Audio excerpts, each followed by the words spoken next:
खड़े होने को जगह नहीं रख देंगे बालू जी को।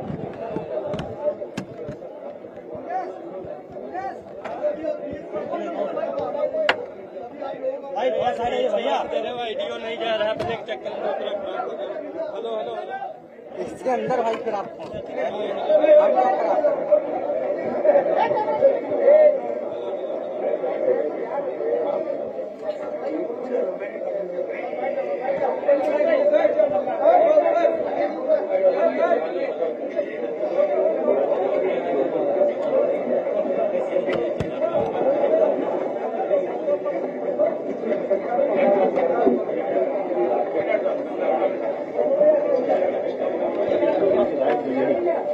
यही शब्द सभी मंचासीन अतिथियों से और सभी सम्मानित साथियों से आग्रह है, एक संकल्प राष्ट्रीय एकता दिवस के अवसर पर हम सब लोग लेंगे। मैं इधर से वाचन करूंगा, आप उसे दोहराएंगे। जी खड़े होकर के।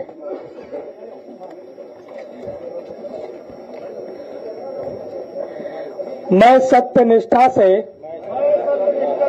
शपथ लेता हूं कि मैं राष्ट्र की एकता, अखंडता और सुरक्षा को बनाए रखने के लिए स्वयं को समर्पित करूंगा और अपने देशवासियों के बीच यह संदेश फैलाने का भरसक प्रयत्न भी करूंगा। मैं यह शपथ अपने देश की एकता की भावना से ले रहा हूं, जिसे सरदार वल्लभ भाई पटेल की दूरदर्शिता एवं कार्यों द्वारा संभव बनाया जा सका। मैं अपने देश की आंतरिक सुरक्षा सुनिश्चित करने के लिए अपना योगदान करने का भी सत्यनिष्ठा से संकल्प करता हूं। मैं यह भी संकल्प करता हूं कि सामाजिक न्याय के राज की स्थापना के लिए माननीय श्री अखिलेश यादव जी के नेतृत्व में 2027 में भारतीय जनता पार्टी को हराकर देश को बचाने के लिए सामाजिक न्याय वाली सरकार लाने के लिए अपना योगदान देंगे। धन्यवाद।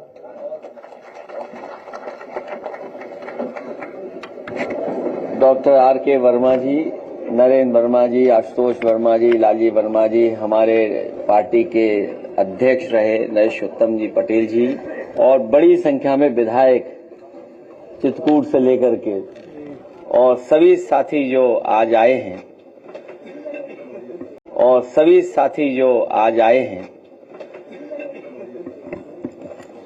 आज पार्टी कार्यालय में हम सब लोग मिलकर के 150वीं जयंती सरदार पटेल जी की मना रहे हैं। लौह पुरुष, भारत रत्न और देश को एक बहुत फर्म नेता और एक स्ट्रांग लीडर, जिन्होंने भारत को एक करने के लिए और भारत की रियासतें, भारत को भौगोलिक दृष्टि से बड़ा बनाने के लिए लौह पुरुष ने जो फैसले लिए, आज हम सब लोग ये संकल्प लेते हैं कि उनके बताए हुए रास्ते पे चल करके अपने देश को, प्रदेश को और मजबूत बनाने का काम करेंगे। वहीं आचार्य नरेंद्र देव जी को भी याद हम लोग कर रहे हैं, जो जनक रहे समाजवादी आंदोलन के। वो एक शिक्षक तो थे ही, कई संस्थाओं में उन्होंने सबसे महत्वपूर्ण योगदान दिया समाजवादी विचारधारा से प्रभावित होकर के समाजवादी आंदोलन को बढ़ाया। हम उनको भी याद करते हुए समाजवादी प्रदेश भारत कैसे बने उस दिशा में हम लोग लगातार मिलकर के काम करेंगे। आज बहुत सारे जागरूक, प्रतिष्ठित, सम्मानित लखनऊ और आसपास और उत्तर प्रदेश के लोगों से मुलाकात और उनके विचारों को सुनने का मुझे मौका मिला।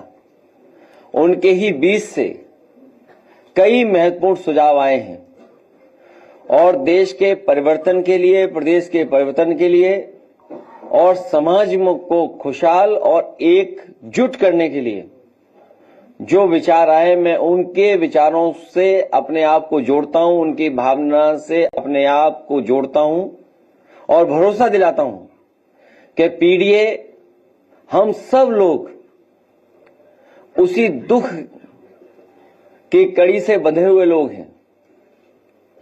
हम सब लोग एक ही विचारधारा पीडीए के साथ मिलकर के बदलाव लाने का काम करेंगे। जहां सुझाव आए वहीं ये भी बात रखी गई कि आने वाली पीढ़ी के भविष्य को बनाने के लिए मॉडर्न और समय के हिसाब से जो पढ़ाई और टेक्नोलॉजी है, अगर उस तरह की यूनिवर्सिटी बने सरदार पटेल जी के नाम पर, तो वो हम लोग बनवाने का काम करेंगे आने वाले समय में। उनके सम्मान के लिए भी कोई बड़ा काम और भी करने का काम करेंगे। वहीं ये भी सुझाव आया है कि जब SIR हो रही है उत्तर प्रदेश में, SIR बड़ी एक्सरसाइज है जहां पर सरकार के अधिकारी हर घर जाएंगे, हर घर में विजिट करेंगे, हर वोटर से संपर्क जुड़ेगा। वहीं पॉलिटिकल पार्टी के लोग भी जुड़ेंगे, वो भी अपनी वोटर लिस्ट ठीक कराने के लिए BLO के साथ संपर्क रखेंगे। उस समय हम लोग मांग करते हैं कि जब इतनी बड़ी एक्सरसाइज हो रही है हर वोटर की और इतनी बड़ी वोटर लिस्ट बनने जा रही है, तो एक महत्वपूर्ण डेटा जो हम सब लोग मांग करते रहे हैं, उसके लिए केवल एक कॉलम और बढ़ाना है। जाति जनगणना तो बाद की बात है, लेकिन प्राइमरी जाति जनगणना तो हो ही सकती है। इसलिए हमारी मांग है कि SIR में एक कॉलम और दिया जिससे जाति जनगणना की जा सके। और भविष्य में, क्योंकि पॉलिसी मेकिंग है, हमें योजनाएं लागू करनी है या तमाम गरीब परिवार के लोगों तक योजनाएं पहुंचानी है, आर्थिक सामाजिक रूप से उन्हें बराबर खड़ा करना है। जिस तरीके से मंडल कमीशन, बाबा साहब भीमराव अंबेडकर जी और तमाम लोगों ने समय समय पर समाज को आगे बढ़ाने के लिए जो फैसले लिए, अगर SIR में एक कॉलम बन जाएगा और जाति जनगणना हो जाएगी तो हमें सामाजिक न्याय के राज्य की स्थापना के लिए और आसानी हो जाएगी। हमें उम्मीद है कि सरकार इस बात को मानेगी और ये जो हमारा सुझाव है इसको लागू करेंगे। सर, बिहार में जिस तरह से उसामा के बेटे सर ये कह रहे थे कि जो बिहार में शहाबुद्दीन के बेटे को जो टिकट दिया तो गृह मंत्री जी ने कहा कि यहाँ जंगल राज लाना चाहिए। आनंद सिंह ने वहाँ हत्या करवा दी दुलारचंद यादव के अधीन, और दर्जनों NDA ने प्रत्याशी ऐसे दिए हैं जो बड़े अव्वल दर्जे के बदमाश रहे, माफिया रहे। मैं सीरियस नोट पे ये बात कहना चाहता हूं कि जो मुद्दे बिहार में उठाए जा रहे हैं, आखिरकार भारत सरकार इतने सालों से क्या कर रही थी, या लॉ एंड ऑर्डर के सवाल पर जो आज दूसरे दलों को घेर रहे हैं, इतनी बड़ी घटना हो जाना, जहां पर हत्या होना, तो इससे तो पता लग रहा है कि लॉ एंड ऑर्डर क्या है वहां। और वो भी चुनाव के दौरान अगर इतनी बड़ी घटना हो रही है तो प्रश्न लग रहा है कि आखिरकार सरकार क्या काम कर रही है, भारत सरकार क्या काम कर रही है।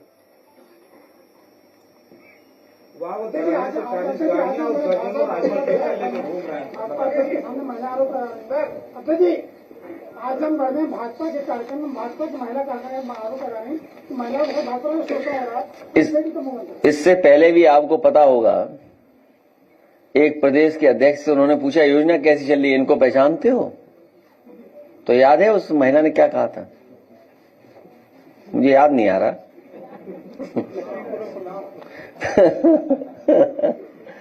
हाँ, तो सोचिए आप, और ये एक महिला का दुख है, और वो भी भारतीय जनता पार्टी की वो सदस्य संगठन में की है। अगर उसका दुख ये है तो सोचो और न जाने कितना दुख होगा। इसीलिए आंकड़े अगर हम देखते हैं तो सबसे ज्यादा असुरक्षित महिलाएं बेटियां कहीं हैं तो वो उत्तर प्रदेश में हैं। और अभी हाल में ही एक पुलिस के अधिकारी पकड़े गए हैं। वो खबर नहीं पढ़ रहे थे, अखबार में कुछ पैसा छिपा रहे थे। फाइल थी वो, अच्छा अखबार गलत बोल दिया मैंने।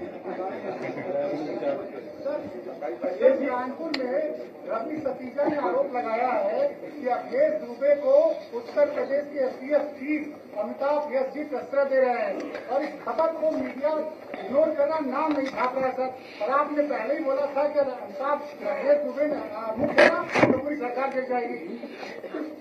पहले एक गाड़ी पलटाई थी, वो सरकार पलटने से बचाई थी, वो विकास दुबे थे। और अखिलेश दुबे को भी इस डर से जिंदा रखे हुए हैं, बचा रहे हैं। सच्चाई बाहर आ गई तो सरकार चली जाएगी, सरकार की पोल खुल जाएगी, लॉ एंड ऑर्डर की पोल खुल जाएगी। इसमें आप लोग हमारा सहयोग करो। हालांकि विषय से अलग चला जाऊंगा मैं, लेकिन हमारे प्रेस के साथियों का ये भी योगदान रहता है कुछ न कुछ। अभी हाल ही में त्योहार के समय पर मैंने कहा सुझाव दे दूं एक आपको, मैंने सुझाव दिया। मैंने दियों के खिलाफ तो नहीं बोला था ना, मैंने कहा सुझाव देता हूं कि दुनिया में ऐसे भी देश हैं जहां महीनों रोशनी रहती है। फिर घसियारी मंडी के लोगों को मैंने एक वीडियो डाला कि कम से कम यहां देख लो कि भाई दिए भी जल रहे हैं और रोशनी भी है भगवान कृष्ण के। अरे चैनल वालों, अखबार वालों, आज सरदार पटेल जी को तो याद करो। लौह पुरुष सरदार पटेल जी क्या देश बनाना चाहते थे, मजबूत देश बनाना चाहते थे। हमारे कमजोर प्रेस के लोग कैसा मजबूत देश बनाएंगे बताओ। मैं अपना वीडियो दिखाना चाहता हूं और आपका भी वीडियो दिखाना चाहता हूं। क्या मजबूरी है वीडियो के, मतलब प्रेस के लोगों की। तो जो बात आप कह रहे हो, कानपुर वाली बात, वहां पर पूरे सरकार के अधिकारी उलझे हुए हैं, फंसे हुए हैं। यहां जितने लोग आए हैं, हम तो चलो लखनऊ रहते हैं, हमें तो लोग बताते हैं, जानकारी हासिल करते हैं। ये तो जमीन पर रहते लोग हैं। इतना उत्तर प्रदेश में करप्शन कभी नहीं था जितना इस समय चल रहा है, चाहे वो तहसील हो, चाहे पुलिस हो, चाहे किसी लेवल पर हो। और यूनिवर्सिटी लेवल पर जो करप्शन है आप उसकी कल्पना नहीं कर सकते। अपॉइंटमेंट से लेकर के भेदभाव है, अपॉइंटमेंट का भेदभाव है। अपॉइंटमेंट किसको मिल रहा है और कौन वाइस चांसलर बनाए जा रहे हैं। तो इसलिए मैं चाहूंगा पहले अपने हम वीडियो दिखाएं, फिर अपने प्रेस के साथियों का जो उनका है, उनकी मजबूरी है, क्योंकि अंतोगत समाजवादियों को लड़ना तो उद्योगपतियों से पड़ेगा। जो ताकतें पीछे हैं, आप तो क्या, हम क्या क्या बोले आपको, आप तो हमारी साथी हो, आप भी परिवर्तन के साथ हो। मैं देखता हूं जब मैं कहता हूं 27 में सरकार बनने जा रही तो आधे से ज्यादा चेहरे खुश हो जाते हैं, देखिए। तो ये तो अपने साथी हैं, ये हमारे खिलाफ नहीं है। इनके जो पीछे ताकतें हैं वो हमारे खिलाफ हैं। सरकार ने गन्ना किसानों, अरे गन्ना, आज हाँ गन्ना को बोलते हैं, हाँ गन्ना किसानों का जो मूल्य बढ़ा है, 30 रुपए बढ़ाया है, लेकिन सरकार उससे ज्यादा तो अपने प्रचार में खर्च पैसा दे रही है। देखिए, जो रुपया और बढ़ना चाहिए। हमारे किसान जो गन्ने की पैदावार कर रहे हैं, गन्ने की कीमत अच्छी मिलनी चाहिए और कम से कम वो भाव मिलना चाहिए जिससे उसके परिवार में खुशहाली आए, लाभकारी मूल्य हो।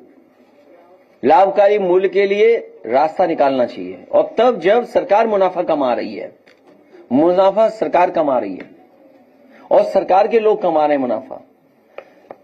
कितने वर्ष लग गए उन्हें गन्ने की कीमत बढ़ाने में, और विज्ञापन कितना बढ़ा दिया इन्होंने, और अंग्रेजी के अखबार में विज्ञापन दिया। बताओ कितने किसान पढ़ लेंगे अंग्रेजी के विज्ञापन को। क्या हम इतना पेमेंट कर चुके, इतना पेमेंट कर चुके, अंग्रेजी में लिखा हुआ है। और खाद है नहीं, डीएपी है नहीं, कीटनाशक दवाइयां महंगी, डीजल कितना महंगा था। हाँ एनपीके कुछ भी नहीं है, एनपीके नहीं है, बताइए आप। और फिर जब धान तैयार है हमारे किसानों का, बताओ कहां खरीद हो रही है धान। एमएसपी जो तय है वो भी कहीं उपलब्ध नहीं, कहीं दे नहीं ले पा रहा किसान। कोई जिला नहीं, ये फतेहपुर के कहीं एमएसपी नहीं मिल रही होगी। 16-17 में बताइए आप कौन ले जा रहा है? और एमएसपी का जो ऐलान है वो कितने का है? वो आगे का बीच का कौन ले जा रहा है पैसा? सोचिए कहाँ जा रहा है पैसा। और आपको मैं बता दूं, गन्ने के कीमत तो बढ़ाई, प्रचार बड़ा किया, लेकिन आप एक खबर नहीं सुन पाए और आपने भी जानी होगी, मंडियां बेचने की तैयारी है। जो 3 काले कानून थे किसानों के, उसमें ये भी ऑप्शन था, उस कानून में ये भी था कि प्राइवेट की जाएंगी मंडियां प्राइवेट हाथों में होंगी। तो आप बताइए, एक सरकार जो गन्ना किसानों का इतने वर्ष लग गए बढ़ाने में, जो जिससे लाभ भी नहीं मिल रहा है, कोई लाभ नहीं मिल रहा, और बहराइच की चीनी मिल 100 करोड़ से ज्यादा पैसा लेके भाग गई, बंद कर दिया, और तमाम मालिकों से मिली हुई सरकार है ये। जब हमारे आपको धोखा दे रहे थे प्रचार से, तो पीछे मंडी बेचने का फैसला ले रहे थे। बताइए मंडियों की कीमत क्या है? यहां जितने लोग जानते हैं, मंडियां बहुत कीमती जमीन पर हैं। शहरों में जो मंडियां हैं, उसकी जो रियल एस्टेट वैल्यू है न जाने कितनी है। तो रियल एस्टेट वैल्यू को देखते हुए मंडियां नहीं चलाना चाहते, किसान को नहीं लाभ देना चाहते, वो मंडियां बेचने की तैयारी कर रहे हैं। बीजेपी रामराज की, इसलिए वीडियो देखिए। एक सवाल है, बीजेपी रामराज की बात करती है, लेकिन हमारे काकोरी में एक दलित बुजुर्ग को अपने कार्यकर्ता के द्वारा प्रसाद करवाई जाती है। न केवल मेरे साथी, ये अन्याय दलित समाज के साथ तो है ही है, लेकिन अभी बलरामपुर की घटना आप लोगों ने सुनी होगी और देखी भी होगी कि किस तरीके से सत्ता पक्ष के लोग और स्वजाति भाई लोग किस तरीके से अपमानित कर रहे हैं, और जान लेने गए। बताइए, हत्या करने गए। थाना बलरामपुर नगर की कोतवाली का है, जहां पीड़ित समाज के साथ ही अन्याय हो रहा है बड़े पैमाने पर, और न्याय नहीं दे रही सरकार। क्या आप कल्पना कर सकते हैं कि इतना अन्याय इस सरकार में, और जो कहती है zero tolerance for law and order. काय का जीरो टॉलरेंस? स्पेन जैसा अरे गोरखपुर स्पेन जैसा देखेगा, न जाने कितना गांजा पकड़ा जा रहा है पूरे उत्तर प्रदेश में। हाँ, उससे तो मिलता है स्पेन थोड़ा बहुत स्पेन की लाइफ से थोड़ा बहुत मिलता है, हालांकि इसमें बुराई मान जाए कोई।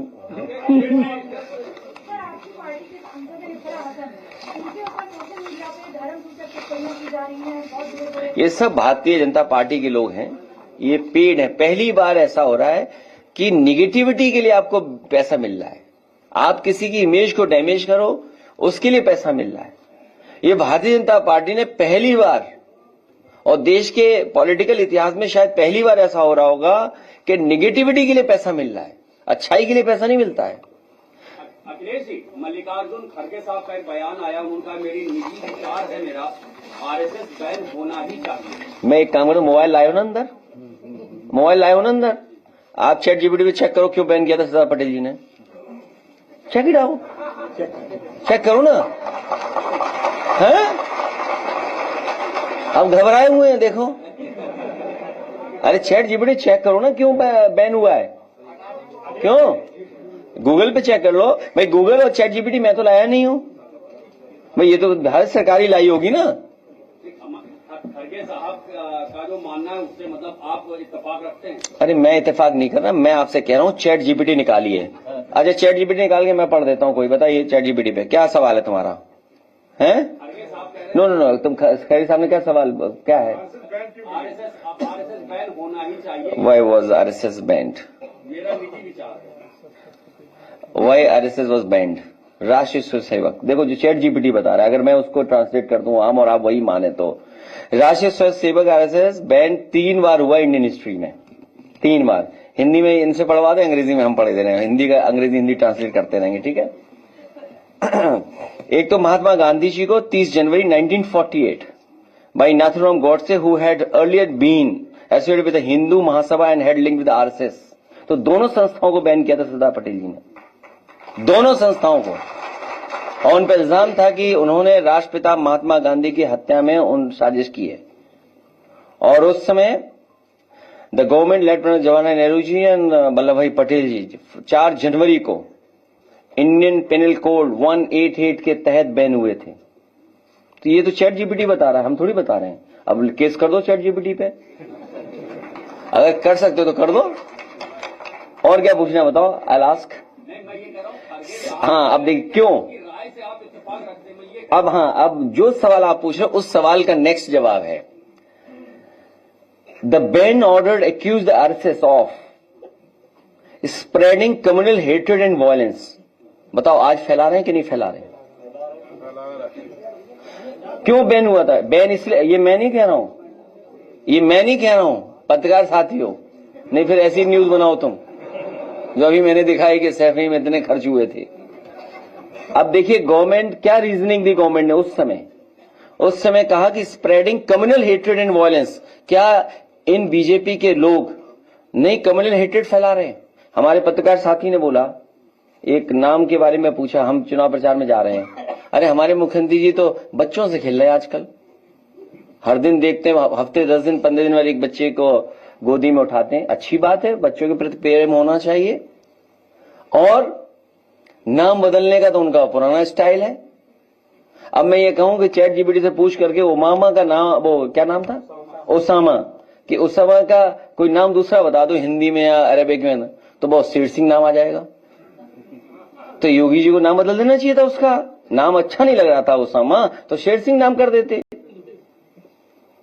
तो अब second line, creating an atmosphere that led to Gandhi's assassination, कि उन्होंने वो वातावरण पैदा किया जिसकी वजह से राष्ट्रपिता महात्मा गांधी जी की हत्या हुई। ये आरोप लगा आरएसएस पे और हिंदू महासभा पे। और engaging and sacred and supporting activities against the state, और इस भारत सरकार के खिलाफ अंडरग्राउंड गलत प्रचार करना, वो आज भी हो रहा है।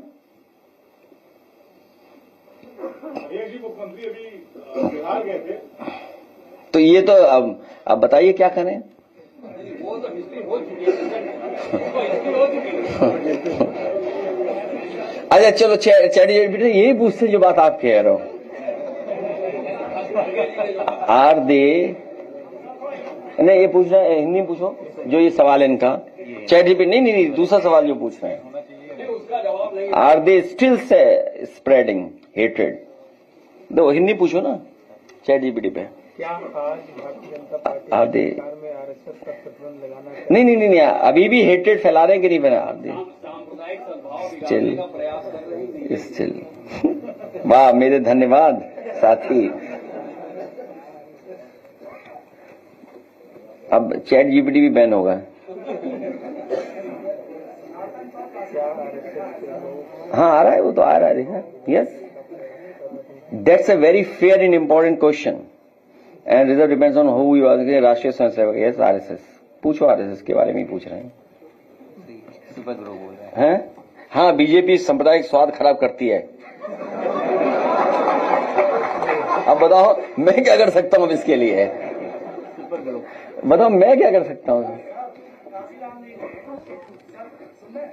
हाँ, तुम टॉपिक क्यों बदल? चैट जीपीटी और हमारे नेटवर्क 18 से बात हो रही है।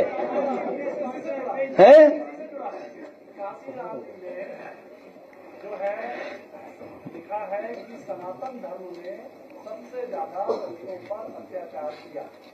ये काशिराम जी ने लिखा है अपनी जो है में जो उनकी पुस्तक आई। धरती पर, पूरे धरती पर जाति के आधार पर भेदभाव कहीं नहीं है जितना भारत में हुआ है। और जितना दलित अपमानित हुआ है या दलित के साथ जिस तरह का व्यवहार हुआ है, शायद धरती पर व्यवहार इस तरह का किसी जाति के आधार पर नहीं हुआ होगा। आओ नेक्स्ट सवाल चैट जीपीटी।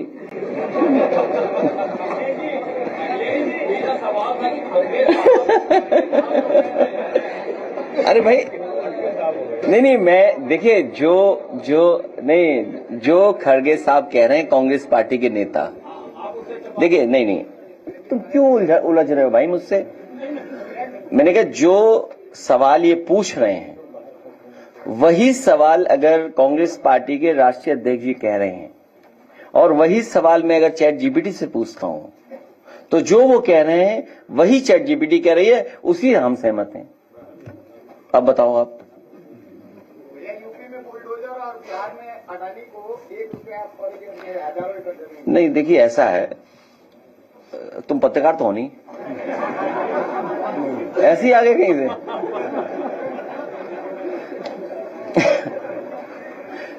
नहीं, हम एक काम करेंगे, यूपी में सरकार बनाओ, कोई भी उद्योगपति हो और अगर 10,000 लोगों को नौकरी दे, 20,000 लोगों को नौकरी दे, तो हम उसे चवन्नी में भी दे सकते हैं जमीन। चवन्नी में हम तो कहेंगे तेजस्वी जी से कि वो 1 रुपया वापस कर दें, उनसे शर्त लगा देंगे 10,000 लोगों को नौकरी देंगे। 1 रुपये की बात है ना, वापिस हम चवन्नी में देंगे। अखिलेश जी, भाजपा नेता है विवेक लाल निरहुआ, खेसारी को कह रहे हैं कि वो यादव है ही नहीं, हिंदू विरोधी है। क्या है? अरे तुम पत्रकार ही नहीं हो यार तुम पत्रकार नहीं हो, तुम ऐसे ही हो बस मित्र। वहाँ पे बिहार में कहते हैं मुख्यमंत्री जी, वहाँ पे बुलडोजर आया था, उसको तारीफ कर रहे थे, लेकिन मेरठ में एक बड़े पैमाने पर वहाँ पे बुलडोज किया गया, एक बिल्डिंग बुलडोज की गई है, वहाँ के व्यापारी बहुत परेशान है। देखिए, वो बीजेपी की दुकानें जा रही है ना। मुझे कोई साथी बता रहा था कि ये फैसला पहले भी आया था समाजवादी सरकार में, तो उस समय हम लोगों ने दुकानें नहीं टूटने दी थी। उन सब लोगों ने बीजेपी को वोट दिया है, तो रिटर्न गिफ्ट मिल रहा है बुलडोजर का। मैं एक बार फिर अपने सभी नेताओं का, जहां उपस्थित हैं नरेश उत्तम जी, लालजी वर्मा जी, उत्कर्ष वर्मा जी, आर.के. वर्मा जी, राजन चौधरी जी, नरेंद्र वर्मा जी, आशुतोष वर्मा जी, एसपी सिंह जी, एच.एन. पटेल जी, संदीप पटेल जी, अनिल पटेल, पंकज पटेल, अनिल वर्मा, इन सभी साथियों का, और जिनका नाम मेरा छूट गया है, बहुत सारे साथी हैं, पटेल यात्रा चलाने वाले बहुत सारे साथी लोग हैं, मैं सबका धन्यवाद और आभार प्रकट करता हूं।